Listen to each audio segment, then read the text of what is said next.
মোৰ ছাত্ৰ ছাত্ৰীসকল, মই এইটো হায়াৰ ছেকেণ্ডেৰী প্ৰথম বৰ্ষৰ ছাত্ৰ ছাত্ৰীৰ কাৰণে এটা SF বৰ্ডৰ পৰা নটিফিকেশ্যন আহিছে।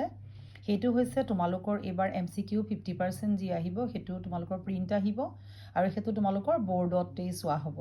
বাকী 50% তোমালোকৰ ছাবজেক্টৰ যি মাৰ্কছ থাকিব সেইটো তোমালোকৰ বিদ্যালয়ত চোৱা হ'ব।